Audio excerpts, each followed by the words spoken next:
राजस्थान में किसी का कर्जा माफ हुआ क्या? युवाओं को बेरोजगारी भत्ता मिला क्या? आज राजस्थान में सबसे बिजली महंगी कहीं है देश भर में, तो उस राज्य का नाम है राजस्थान। एक ऐसा काम जिसके देश नहीं दुनिया के लोग जिससे कोई अछूता नहीं है, उस सरकार को उखाड़ फेंकने का संकल्प भी यहाँ पर हम सब लोग लेके जाए। प्रधानमंत्री नरेंद्र मोदी जी ने बनने के बाद एक संकल्पना के साथ इन 9 वर्षों में करके दिखाया है और उसका लाभ इस देश की जनता ले रही है। आप सबका इस कार्यशाला में स्वागत और अभिनंदन करता हूं।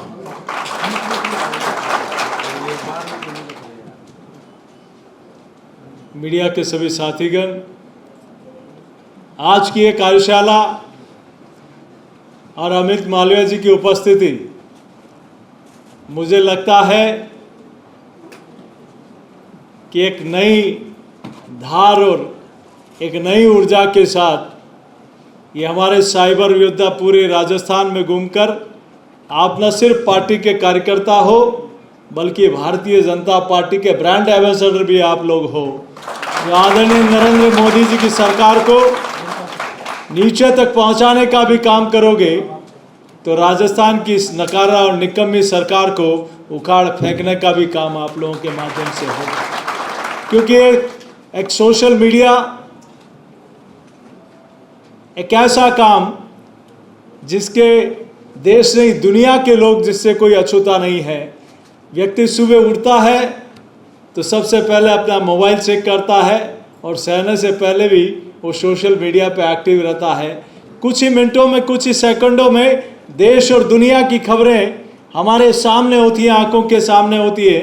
तो ऐसे सभी कार्यकर्ताओं का आज इस कार्यशाला में बहुत लंबे समय तक कई सत्रों में चर्चा होगी, आगामी दिनों की कार्य योजना बनेगी। मित्रों, मैं तो आप सब लोगों से इतना ही कह के चाहता हूं कि आज अमित मालवीय जी की उपस्थिति में आने वाले 200 दिनों का एक रोड मैप तैयार होना चाहिए कि जिस सरकार ने जिन वादों के आधार पर सरकार में चुन के आए, उन्होंने सबसे ज़्यादा वादा खिलाफी की, तो युवा और किसानों के साथ उस सरकार को उखाड़ फेंकने का संकल्प भी यहाँ पर हम सब लोग लेके जाए।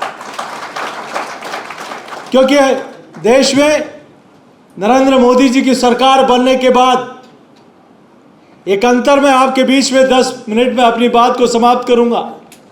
एक अंतर जनता के बीच में ले जाना है कि एक वो व्यक्ति है जिसने कहा कि देश की जनता को अंतिम डिलीवरी, अंतिम व्यक्ति तक सरकार की योजना को पहुंचाने का काम करूंगा, कि 60 साल में नहीं हो पाया वो नरेंद्र मोदी जी की सरकार ने पिछले 9 वर्षों में करके दिखाया है। और एक डेटा के आंकड़ों के आधार पर वो तो सिर्फ घोषणाएं करते हैं, और यहाँ घोषणा नहीं, उसको अंजाम तक पहुंचाने का काम होता है।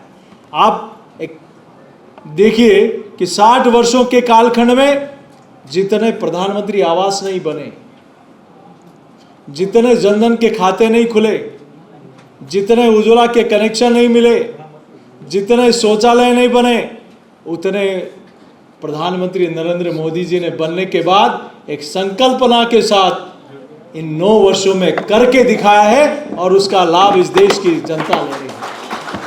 और दूसरी तरफ वो सरकार जिसने 4.5 वर्षों में जो वादे करके उस वादों की बुनियाद पर सरकार बनाई, सबसे पहले उनको भूलने का काम किया।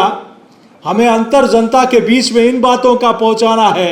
एक तरफ वो व्यक्ति जिसकी कथनी और करनी में कोई फर्क नहीं, उन्होंने जो कहा वो करके दिखाया। दूसरी तरफ कहा कि हम संपूर्ण कर्जा माफ करेंगे। बताओ, राजस्थान में किसी का कर्जा माफ हुआ क्या? युवाओं को बेरोजगारी भत्ता मिला क्या? सबसे ज्यादा हजारों किसानों ने आत्महत्या, सैकड़ों किसानों ने आत्महत्या करी।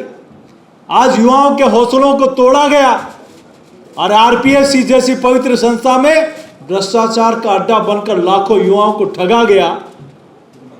ये बात जनता के बीच में यहाँ पर हम सब लोगों ने पहुंचानी है।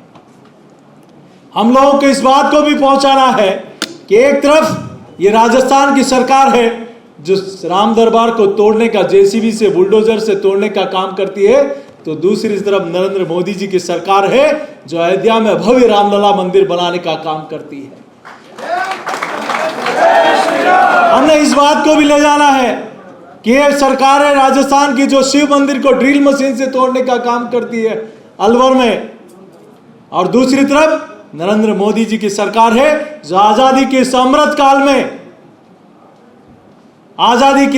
काल में देश के शक्तिपीठ शिवालयों का, हमारी सांस्कृतिक धरोहरों के पुनरुद्धार का काम कर रही है। चाहे काशी विश्वनाथ हो, चाहे सोमनाथ हो, चाहे उज्जैन में महाकाल का मंदिर हो, वो देखते ही बनता है। ये लगता है ये आजादी के अमृत काल के साथ हमारे सांस्कृतिक पुनरुत्थान का भी अमृत काल चल रहा है। ये अंतर देश की प्रदेश की जनता के सामने ले जाने की आवश्यकता है।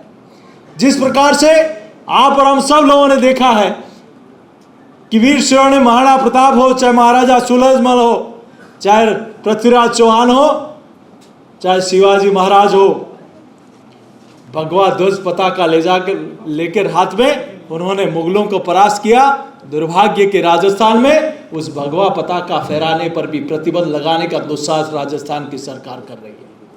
वो भी हमें जनता के बीच में ले जाना है। और हम सब लोगों ने यह भी कहना है कि आप और हम सब लोग जिस धरती की माटी के लोग हैं, आज किस आधार पर राहत कैंप लग रहे हैं। 4.5 साल जो सोए रहे, आज उनको महंगाई याद आ रही है, उनको राहत कैंप याद आ रहे हैं। अब तो राजस्थान की जनता ने कांग्रेस पार्टी और इस सरकार को हमेशा के लिए राहत देने का मन बना लिया है। और हमें कहना चाहिए, एक तरफ वो प्रधानमंत्री, वो नेता, वो सरकार, वो विचार जिन्होंने बैंक में खाते खुलाने के लिए किसी को मुख्यालय नहीं बुलाया। पहली बार आजादी के बाद पहली बार बैंक कर्मी गांव में गए, खाता खोल के आए। उन्होंने उज्ज्वला के लिए किसी को कहीं नहीं बुलाया, उज्ज्वला कलेक्शन उस गांव में कैंप लगा कर दिया गया। आज पेंशन जाती है तो सीधे खाते में जाती है। आज प्रधानमंत्री आवास का पैसा जाता है तो सीधे खाते में जाता है। आज शौचालय का पैसा जाता है तो सीधा खाते में जाता है। और इवन मनरेगा के मजदूरी का पैसा भी जाता है तो उस मजदूर के पास जाता है, उसको किसी के पास जाने की आवश्यकता नहीं पड़ती।